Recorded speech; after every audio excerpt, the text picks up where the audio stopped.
So for this week's module, I have a post in there that talks about new media fidelity. And I go through and define the concept of fidelity. Fidelity means functioning at a high level. Okay, so we talk about Wi-Fi and hi-fi in this and the difference between that.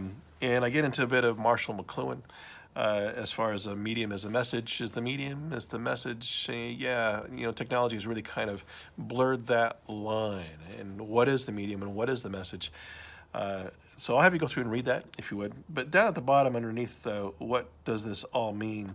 I get into a little kind of taxonomy to classify maybe the types of functionality we're talking about when it comes to new media applications. There are four of them. There's surveillance in the fourth estate, there's interpretation, there's values transmission and socialization, and lastly, there's this idea of entertainment. And gosh, I'm trying to think of how I came up with these. And it was through a great deal of study when we were putting together Jiminy Cricket. I wish I had a better etymology or a better bibliography for you on this. I'll have to do a little bit of digging. Maybe you'll find it actually in the pro forma that I put together. It's been 9 years since I've been working on this stuff. The first one, surveillance and the fourth estate. Now remember, these are types of functionality, okay, for new media applications. And as much as we would like to resist this concept of surveillance and the fourth estate being journalism, okay, citizen journalism, and obviously surveillance is we're opening eyes up on the planet, right? Everybody has a device like this one. This device has a camera. Obviously, it's going through and recording me, and I can record anything, anywhere, at any time, covertly or overtly, however I want to go through and do that. But we all have little windows on the world, and we have that ability to go through and pick something up, record it, and put it up on YouTube or post it anywhere we want to. This new surveillance has opened our eyes to horrific kinds of things, and police brutality and human rights abuses, to lying and deception, to people trying to tell the truth, all kinds of things that are going on out there. That becomes problematic for us because we no longer have any filters to go through and tell us what it is that we're seeing. We're just seeing it raw and unedited or unmitigated or unmediated, even better. For the first time as we're putting it out there. Or maybe it is mediated by somebody and we don't know, and that all raises some questions. So the first concept of this idea of functionality, of fidelity, is our ability to surveil, to record, to pick up video of people going through and doing things. I have a neighbor watching me walking across the top of our yard waving to me here, and that's all picked up right here, right? The fourth estate being then we've all become citizen journalists on some level too. Some are more serious citizen journalists than others in trying to go through and create movements. Witness the Arab Spring, for example. We talked about that on social media. The second area is interpretation, and that's what I was kind of referring to previously. We interpret it. We find this information, it's raw. We don't have a producer, an executive producer, an editor necessarily to go through and cut things up and tell us what's going on. We don't have a journalist, an anchor saying, well, this is what's happened, what you're seeing in this clip, this is what's going on. No, for the most part, we're being inundated with raw information or information that's been misinterpreted by somebody else to go through and tell their bias of the story. And that becomes problematic.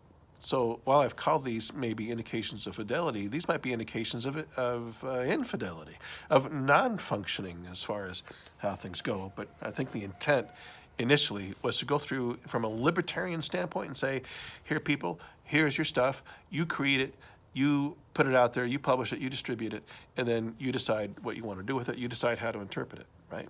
Well, come to find out, surprise, we're not very good at doing that. You kind of need to be trained in doing this. It's the reason why we have professional journalists. It's the reason why we have universities popping out journalists and writers and producers and creators of content instead of people who just pick up an iPhone and go through and record some kind of story and put it out there thinking that it has some level of credibility just because they were there.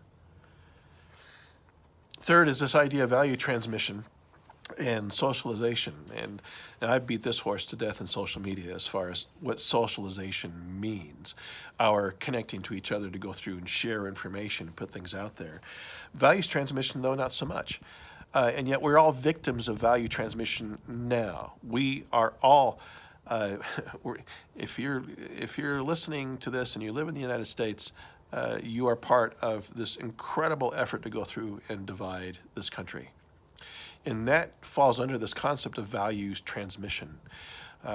In social media, we're studying about how the Russian reach has used social media channels to go through and transmit values, or actually to explicate, to crush values that were out there by going through and polarizing people against each other.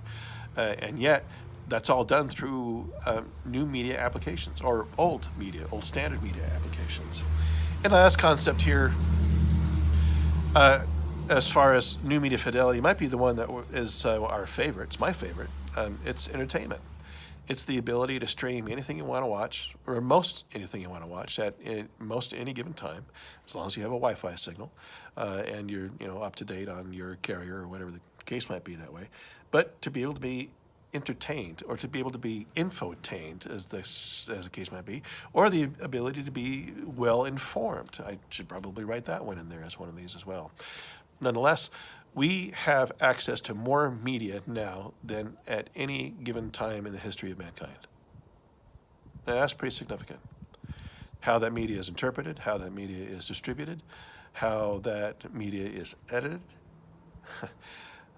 all boils down to people's, not only their access to these devices and new media applications, but to their training, to their philosophy, to their own education, to their own critical thinking.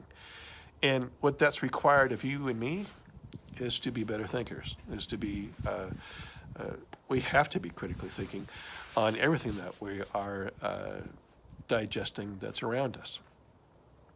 So I'm hoping that understanding how these applications come together, what it is that they're trying to reach as far as happy and utility is concerned, how they actually go through and create culture. And we'll talk about Apple culture here, maybe next week. We'll get into that a little bit. I think is pretty imperative for us to understand. So I'm thinking what kind of a discussion post I can come up with on this. Watch for the module and see what I come up with there as we go. Like the other two videos, if you have anything to comment on this, I would love to open up a conversation. Please do so. I think I'll create a post with each of these to where, maybe that's what we'll do. Each of these will be their own discussion post, and you can go through and comment that way, okay? All right, I hope you have a good week, and look forward to seeing you online. Thanks for watching.